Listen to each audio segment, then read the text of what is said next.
আপনারা জানেন যে আমরা এবছরের মাধ্যমিক এবং উচ্চ মাধ্যমিকের পরীক্ষার ফলাফল পরীক্ষা কিন্তু হয়নি, কিন্তু তথাপি ছাত্রদের আগের পারফরমেন্স যেমন মাধ্যমিকের জন্য ক্লাস 9 এবং 10-এর পারফরমেন্স আর 12-এর জন্য মাধ্যমিক 11 এবং 12-এর পারফরমেন্সের ভিত্তিতে আমরা ফলাফল প্রকাশ করেছি। এই ফলাফল প্রকাশ করার পর কিছু কিছু অসঙ্গতি ধরা পড়েছে।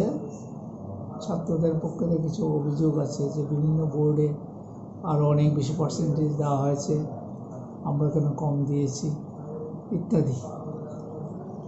তা আমরা যে নাম্বার নিয়ে এসেছি স্কুলের মাধ্যমে সেগুলো চেকিংয়ের জন্য আমরা গত সপ্তাহে আমাদের সমস্ত রাজ্যের 8টা ডিস্ট্রিক্ট থেকে টিচারদের রিকোয়েস্ট করেছিলাম আপনারা যে নাম্বার দিয়েছেন সেই নাম্বারগুলো আবার পুনরায় দেখে যান, আপনারা দেওয়ার নাম্বারটা আমাদের রেকর্ডে ঠিকঠাক করেছে কিনা।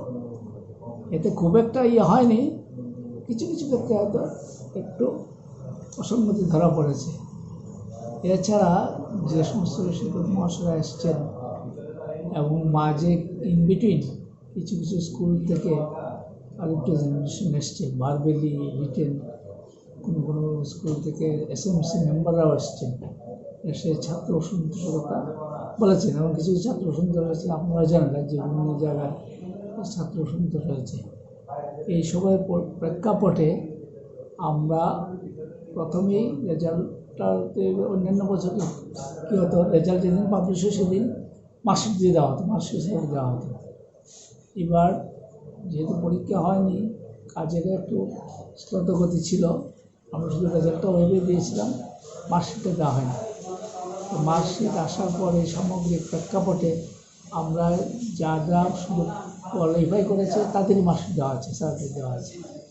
বাকি এদের কেসগুলো আমরা রিভিউ করেছি, মাস্টারমশাইদের রেকর্ড দেখে আর আমাদের রেকর্ড মিলিয়ে সেসব রিভিউ করা হয়েছে এবং সমস্ত ঘটনা পর্যালোচনা করে উচ্চ সরকার এবারে করোনা আবহাওয়ার জন্য একটা সিম্পেথিক দৃষ্টিভঙ্গি নিয়েছেন এবং অ্যাজ মেনি পসিবল সবাইকে প্রায় পাস করিয়ে দেওয়া হয়েছে মিনিমাম নাম্বার দিয়ে। 100% করা হয়েছে? 100% হয়নি, মানে যারা নাম নথিভুক্ত করেছে বিভিন্ন স্টেজে 1-2টা একদম পরীক্ষা দেয়নি, তারা তো পাস করে প্রশ্ন নেই, অন্তত কোনো জায়গায় 1টা বা 2টা পরীক্ষা দিয়েছে সেই সব প্রায় সবাইকে পাস করে দেওয়া হয়েছে। তাদের মার্কশিট কালকে দেওয়া হবে।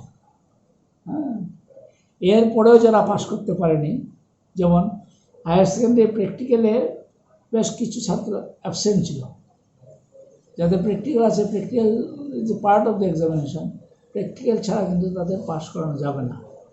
তাদের জন্য আমাদের হচ্ছে আগামী সেপ্টেম্বর 1 থেকে 10 তারিখের মধ্যে প্র্যাকটিক্যাল পরীক্ষা আবার পুনরায় নেওয়া হবে তাদের জন্য। সেটা তাদের জন্য অবশ্যই অ্যাটেন্ড করতে হবে, যদি অ্যাটেন্ড না করে তাহলে আমাদের কিছু করার থাকবে না। তারপর আমরা আগেও বলেছি, এখনও বলছি যে এই ফলাফল যারা প্রকাশ হওয়ার পর যারা অসন্তুষ্ট হবে তাদের জন্য আমরা পুনরায় পরীক্ষা নিতে চাইছি, পরীক্ষা নেব এবং সেটা সেপ্টেম্বরে নেওয়া হবে। এই ব্যাপারে যারা সন্তুষ্ট নয় তারা 23শে আগস্টের মধ্যে নিজ নিজ বিদ্যালয়ে নির্দিষ্ট ফর্মে অ্যাপ্লিকেশন দেবে এবং বিদ্যালয় থেকে সেটা বোর্ডের কাছে 25শে আগস্টের মধ্যে পাঠিয়ে দেওয়া হবে। মাধ্যমিকে ইমপ্রুভমেন্ট টেস্ট 2টি ক্যান্ডিডেট আছে। ইমপ্রুভমেন্ট টেস্ট মানে পাস করে গেছে কোনো একটা সাবজেক্টে, সে হয়তো 40 পেয়েছে, সে আরও বেশি চায়, তার জন্য একটা পরীক্ষা দিতে হবে।